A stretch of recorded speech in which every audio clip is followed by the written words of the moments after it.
Welcome to At the Table, where we are connecting entrepreneurs, discovering missions, and building communities with purpose, body, soul, mind, and business with Charlie and Heather with Free Time Solutions. Good morning. Welcome to another episode of At the Table. With this week's weekly reading, we're currently reading The Voice of Knowledge by Don Miguel Ruiz, and we just started Love People, Use Things by the minimalists Joshua Fields Milburn and Ryan Nicodemus. We will not be reading this on the recording, and we are gonna finish up The Voice of Knowledge on the recordings. Once we finish The Voice of Knowledge, which I think this week might be our last week working on this, we're gonna go offline to read, but we will still be bringing you some knowledge and experience and what we learned as we read the books on Mindset Monday, along with some mindset tools and things like that. So continue joining us there, and we will see you when you get there. Let's go ahead and get into The Voice of Knowledge by Don Miguel Ruiz. This week we're on chapter 11. Let's see here. And there's a chapter 12. So we will be reading next week also. So this week and next week, and that's it. Chapter 11 is Opening Our Spiritual Eyes, a Reality of Love All Around Us. All right. Let me switch cameras and we'll go ahead and get started. Chapter 11, Opening Our Spiritual Eyes, a Reality of Love All Around Us. Another opportunity for me to encounter the truth occurred during a car accident that was so dramatic that I almost died. There are no words to explain what I experienced, but the truth made it obvious that what I believed was a lie. Like most people, I used to believe that I am my mind and I am my physical body. I live in my physical body. It is home and I can touch it. Then, in my near-death experience, I could see my physical body asleep at the wheel of my car. If I was perceiving my physical body from outside my body, then it was obvious that I am not my mind. I am not my own physical body. Then the question became, what am I? In the moment when I came face to face with death, I started to perceive another reality. My attention expanded so much that there was no future or past. There was only the eternal now. Light was everywhere and everything was full of light. I could feel my perception go through all of these different realities until I recovered the attention and could focus on one universe at a time. I was in the light and it was a moment of total awareness, of pure perception. At a certain point, I knew that the light has all the information about everything and that everything is alive. I can say that I was with God, that I was in bliss, that I was in a state of ecstasy, but these are just words that I know. After the accident, my perception of the world changed again because I knew, not just as a theory, that I am not this physical body. And I began a search that was different from my search before the accident. Before the accident, I was still searching for perfection, for an image to satisfy the main character of my story. After the accident, I knew that what I was searching for was something I had lost, myself. It took more than a year for me to recover from the impact of seeing my own creation from outside my body. My first reaction after the accident was to try to deny what had happened. I tried to feel safe in my world of lies and tell myself, this is not true. This is just an illusion. I thought that surely it was just a hallucination caused by the accident. I created all kinds of stories to justify that experience, and I know that many people do the same thing. They try to forget about it, to keep going with their ordinary story. But something deep inside was telling me, no, this is real. Fortunately for me, I felt the doubt and thought, what if that experience was real and everything else in my life was the illusion. After that experience, I wasn't the same because I couldn't believe my own story anymore. I needed many answers, and I started to read every kind of book to try to find them. Some people described a similar experience, but hardly anybody could explain what happened. I finished medical school, returned to my home, and went directly to my grandfather to tell him about my experience. He just laughed and said, I knew that life would have to make you see the truth the hard way. And that is what happened to you because you have always been very stubborn.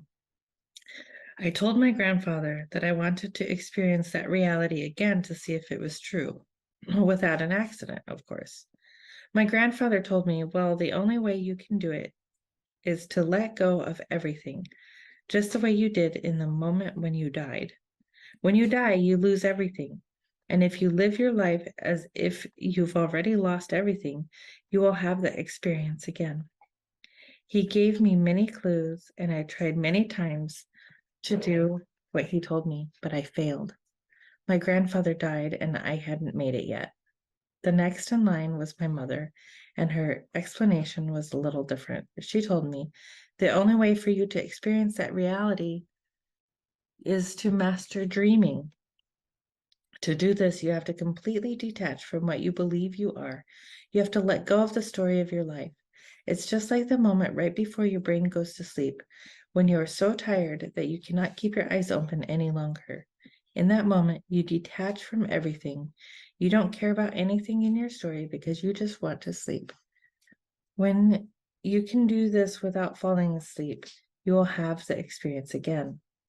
I asked my mother to help me. And because she felt compassion for me, she chose 21 people to train me in dreaming. Every Sunday for 3 years, we went into dreaming for 8 to 12 hours. Not one of the 21 people ever missed a Sunday. There were 8 or 9 medical doctors, lawyers, and a variety of people with a lot of personal importance in the group. But according to my mother, only 3 of us really made it. Fortunately, I was one of them.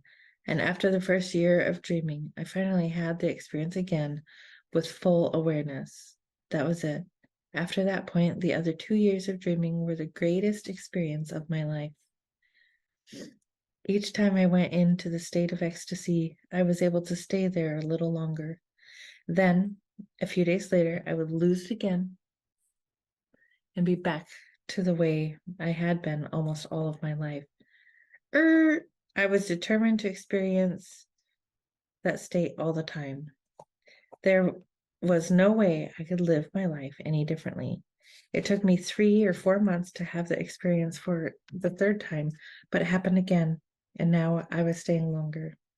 It became easier and easier, and every time I stayed longer and longer until that state became my normal reality. At first, it was difficult to function in ordinary reality, especially in a hospital as a medical doctor. I felt like nothing made sense to me.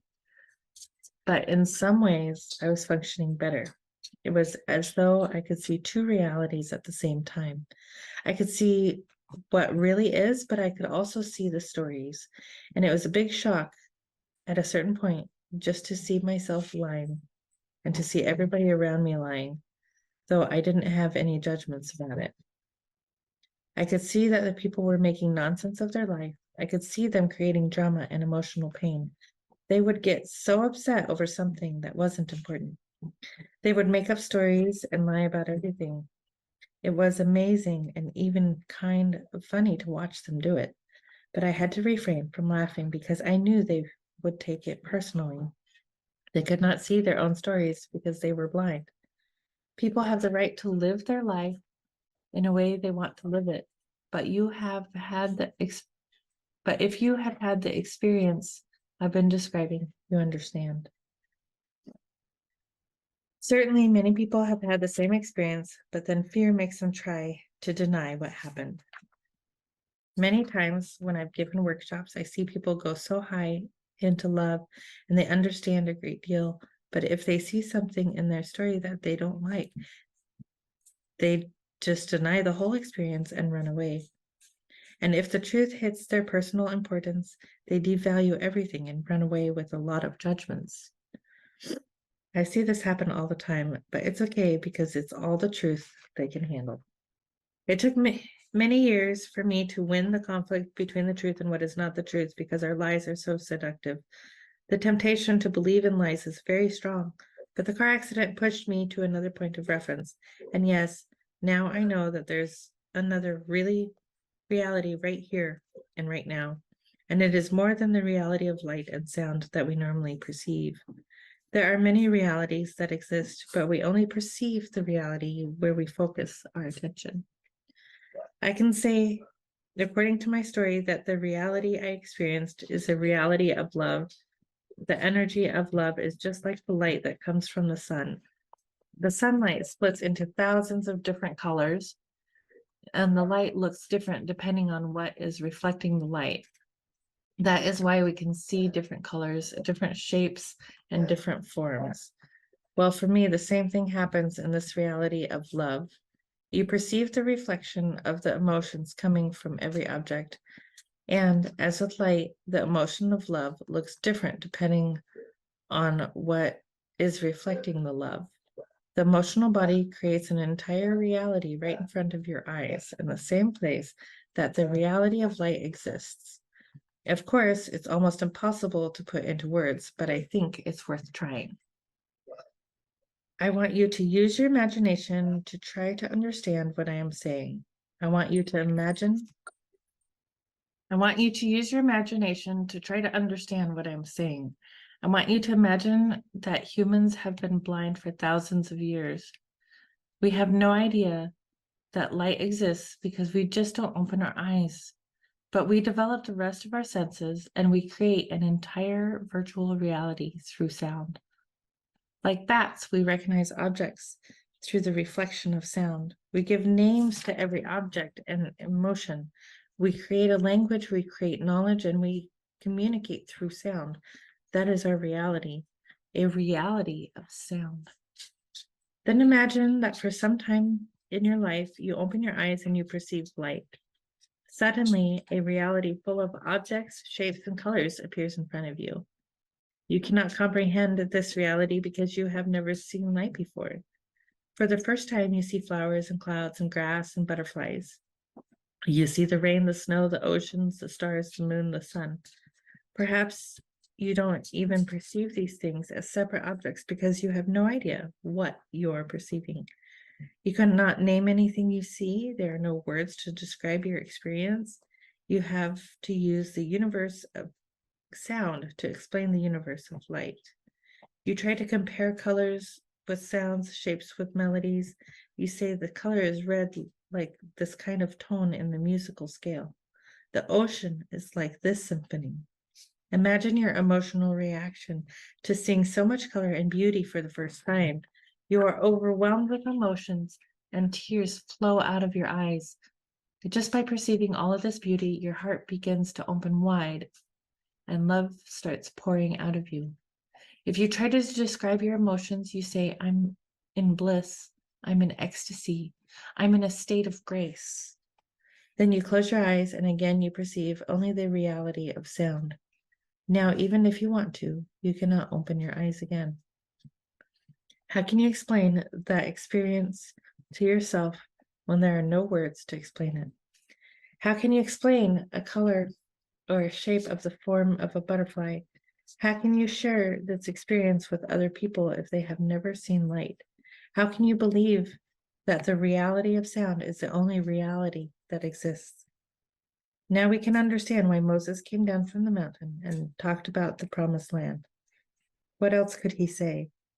Or we can understand what Jesus felt after spending 40 days in the desert, when he talked about the kingdom of heaven, or when Buddha awoke from under the Bodhi tree and talked about nirvana. When you open your spiritual eyes, the first thing you say is, I am with God and the angels. I am in heaven and paradise, where everything is so beautiful. In the city of God, only beauty and goodness exists. There is no place for fear or suffering. It's just beautiful. People see that you have changed. They see your emotional reaction and know that something profound has happened to you.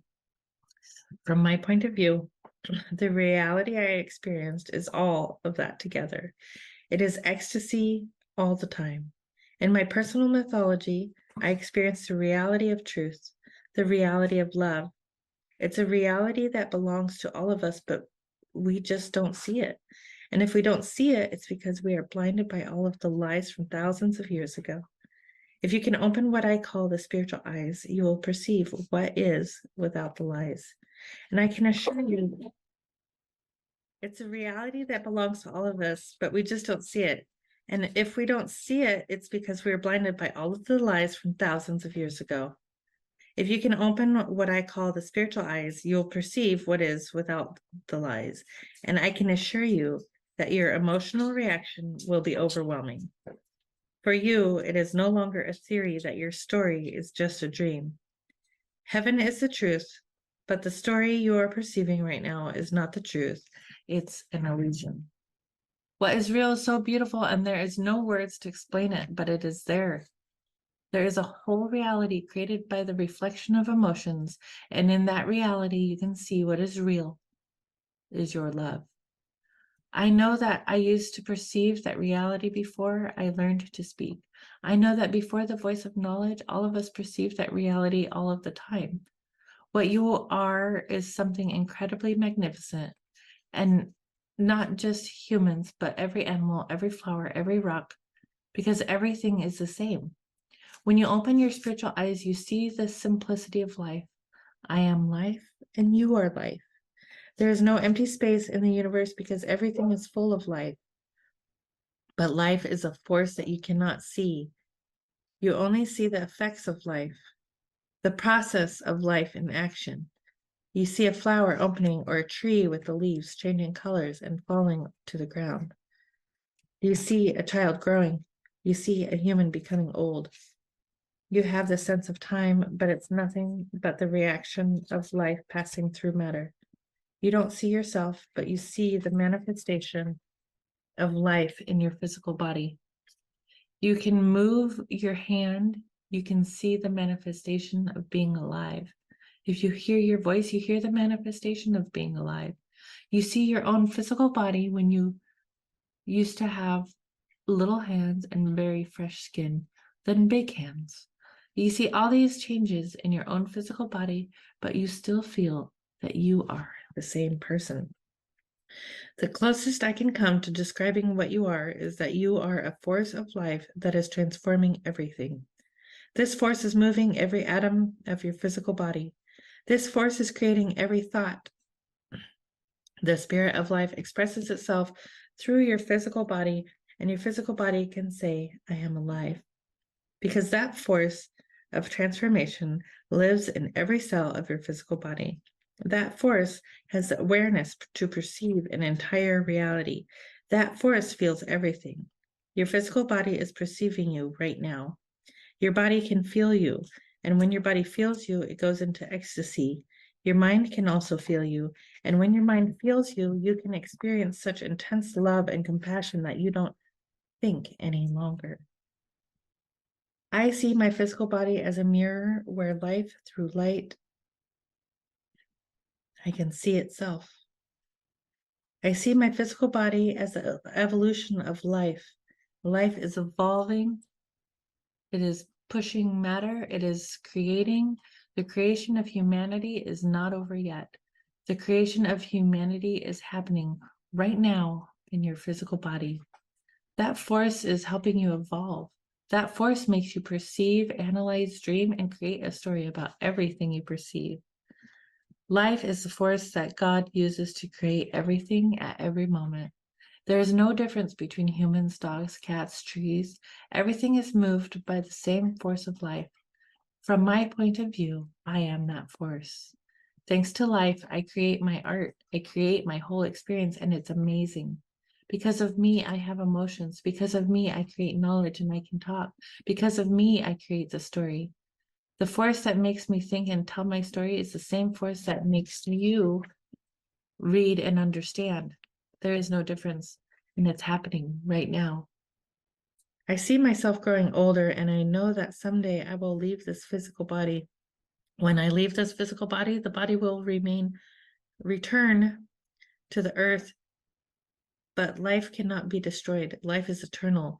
It was so clear to me when I encountered the truth that life is only one force acting in billions of directions in the creation of the universe. That force never dies. We are life, and life is immortal. We are indestructible, and I think this is very good news. Once you open your spiritual eyes, you see the dream of your life. You see how much time you waste by playing with petty concerns.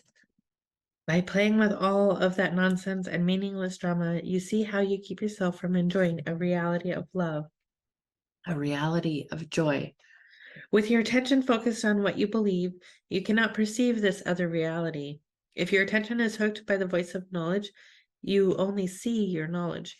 You only see what you want to see, not what is really there. You only hear what you want to hear, not what is really expressing its love to you. You'll only relate with what you believe, with what you know, with what you think you are, which means you relate with your story, and you think you are the story, but are you really? You are neither the physical body nor the story. The story is your creation, and believe it or not, your physical body is also your creation, because what you really are is that force of life. All of us are only one living being, and we come from the same place. There's no difference between any of us. We are the same. You can look at your hand and see that there are 5 fingers. If you focus your eyes on one finger at a time, you might believe they are different. But it's only one hand. It's the same thing with humanity. There's only one living being, and that being is a force that is moving each of us like a finger on a hand. But all of the fingers belong to one hand. Humans share the same spirit.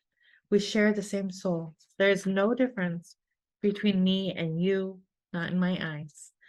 I know that I am you, and I have no doubt at all because I can see it that way. Behind your story is the real you, and it's full of love. The goodness is right there because what you are is goodness. You don't have to try to be good. You just need to stop pretending to be what you are not. You are one with God, and it is effortless. God is here, and you can feel the presence of God. Of course, if you don't feel God's presence, you need to detach from the story, because the only thing between you and God is your story. Once you find yourself, what you really are, you cannot explain what you are because there are no words to explain it. If you use knowledge, you never know what you are, but you know that you are because you exist. You are alive, and you don't need to justify your existence. You can be the biggest mystery in your own story. Points to ponder. There is another reality right here and now, and it is more than the reality of light and sound that we normally perceive. In this reality, we can perceive the reflection of emotions coming from every object. In this reality, what is real is our love. The reality of truth, the reality of love, is a reality that belongs to us. Before the voice of knowledge, all of us perceived this reality all the time.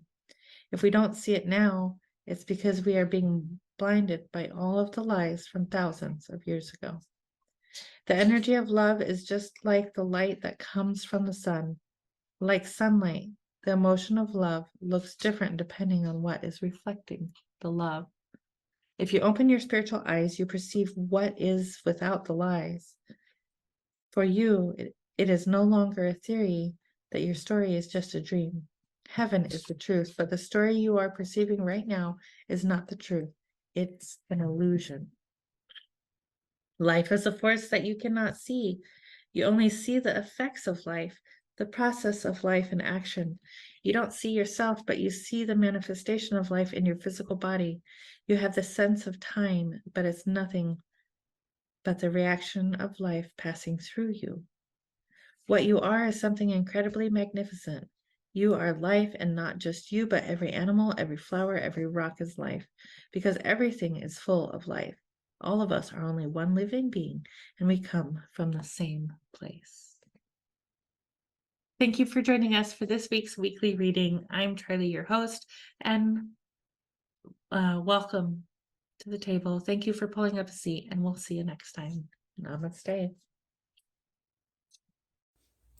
As entrepreneurs, we have a unique opportunity to make a positive impact in the world around us. In a time when the world is shifting towards supporting local businesses and embracing community-driven initiatives, it becomes even more important for us to give where our heart leads us.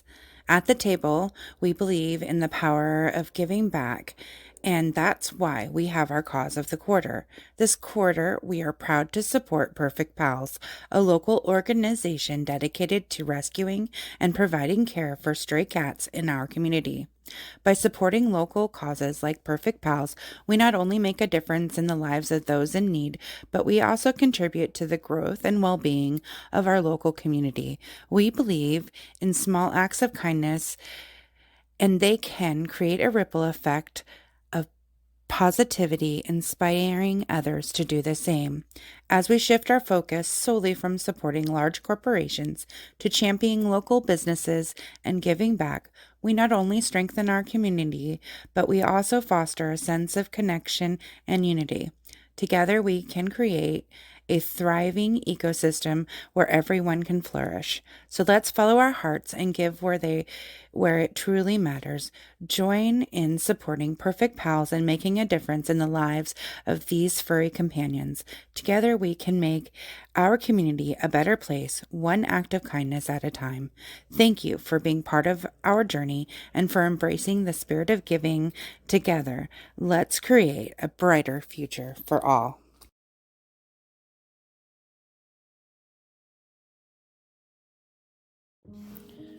Are you tired of juggling endless tasks, struggling to find time for what truly matters? We have the solution for you. Introducing Free Time Solutions, your ultimate partner in reclaiming your time and maximizing your potential. At Free Time Solutions, we specialize in helping businesses like yours thrive in a digital world. From social media management to website optimization and branding, we have the expertise to elevate your online presence and streamline your operations. Imagine having time to focus on what you love to do while we take care of your business. With our dedicated team of experts and innovative solutions, we leave you free to pursue your passions and achieve your goals. Whether you are a small business owner, entrepreneur, freelancer, we offer comprehensive services tailored to your needs. Our goal is simple: to give you back time, freedom to do what you do best while we handle the rest. So join us at the table and let Free Time Solution empower you to take control of your time and unlock your full potential. Visit our website at www.yourfreetimeback.com. That's www.yourfreetimeback.com to learn more and schedule your consultation today. Free Time Solutions, your partner in success. Let's make the most of your free time together. Thank you for joining us at the table. Stay tuned for weekly readings on Sunday, Mindset Monday, discussing our weekly readings on Monday, and on Friday, our interview and potentially guest hosts. Stay tuned. Thank you for joining in on the fun. Be sure to like and subscribe for more.